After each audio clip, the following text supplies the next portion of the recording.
Les vendanges ont débuté en France à la fin du mois d'août. Dans le Languedoc-Roussillon, près de Narbonne, Claude Vialade est l'ambassadrice d'une boisson d'un genre nouveau, le vin light. Un vin allégé en alcool et en sucre, issu des mêmes cépages que les vins traditionnels.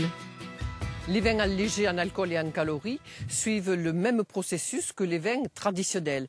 C'est-à-dire qu'on amène le raisin à complète maturité. On instruit ensuite un processus de vinification classique.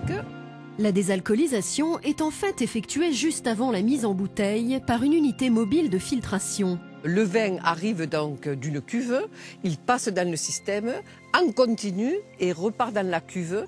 Et chaque fois que le vin passe dans le système de filtration, qui se désalcoolise 2 dixièmes par 2 dixièmes d'alcool. On a un véritable merlot, on a un véritable vin de chardonnay, allégé 30% en calories et 30% en alcool. En 2011, l'Office international du vin a reconnu la désalcoolisation comme pratique œnologique. Une reconnaissance pour laquelle se battait Claude Vialade depuis juin 2009 pour lancer la première gamme française de vin light. Sur les 700 000 bouteilles qu'elle produit chaque année, 10% sont destinées à l'heure actuelle au marché français, le reste part à l'étranger. Les bouteilles que nous exportons sont à destination des monopoles nordiques que sont la Suède ou la Norvège. C'est également à destination du marché asiatique et du marché américain.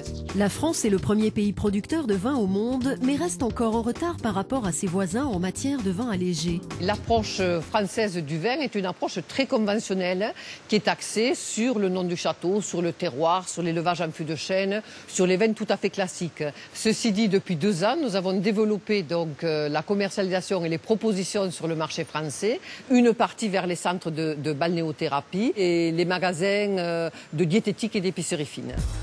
Avec la ligne de vin light qu'il a développée près de Béziers, Tony Braxias cible lui aussi un nouveau type de clientèle. 80% des vins en grande surface sont achetés par des femmes. Donc aujourd'hui, effectivement, qui décide de l'achat du vin, ce sont les femmes. Voilà, donc ici vous êtes sur un cépage Syrah Grenache pour le rosé. Et on est donc sur un produit à 9 degrés, légèrement désalcoolisé pour que vous puissiez retrouver le plaisir de consommer du vin. J'aborde le côté des calories en moins aussi, je suis désolé, mais ça fait moins grossir. Aujourd'hui, une consommation d'une bouteille de 9 degrés, c'est comme si vous consommiez une demi-bouteille de 12 degrés. L'idée étant d'aller faire découvrir au consommateur final qu'on a la possibilité de consommer du vin de façon normale et régulière sans avoir à être confronté à des vins de type bodybuildé. On vient là répondre à une attente globale du marché qui est de proposer à la clientèle tant féminine qui se soucie de sa ligne qu'à la clientèle masculine. On obtient un produit qui conviendra très bien à madame mais aussi à monsieur.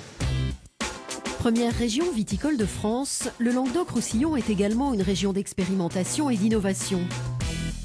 C'est à Gruissant, près de Narbonne, dans l'unité expérimentale de l'INRA sur le domaine de pêche rouge, que Jean-Louis Escudier pilote depuis 5 ans dans ce lieu unique en Europe, le programme qui permet de réduire la teneur en alcool et en sucre du vin. L'objectif, c'était de repositionner le vin pour toute une frange des consommateurs sur des degrés d'alcool qu'il avait il y a 20-30 ans. On pense qu'on peut faire des vins de grande qualité avec des teneurs en alcool plus modestes que maintenant. C'est-à-dire être dans le créneau 10 à 12 degrés plutôt que 12, 14 ou 15. En 20 ans, le degré d'alcool contenu dans les vins produits en France a augmenté de 2 degrés. Une tendance mondiale due au réchauffement climatique. Jean-Louis Escudier désalcoolise grâce à un procédé de distillation. On désalcoolise à 30 degrés Celsius. Par évaporation, on sépare l'alcool du vin et on peut ainsi réduire de 2-3% le degré d'alcool. On a quand même fait une découverte. C'est qu'on a vu, contrairement à ce que beaucoup de consommateurs pensent, que le degré d'alcool n'est pas l'indicateur de la qualité d'un vin. L'amateur de vin ne fait pas la différence. Jean-Louis Escudier travaille aujourd'hui à mettre au point des nouveaux types de cépages qui produiront du vin à 10 degrés d'alcool sans avoir besoin d'être désalcoolisés. Des nouvelles variétés qui devraient être disponibles dans les vignes d'ici 5 à 10 ans.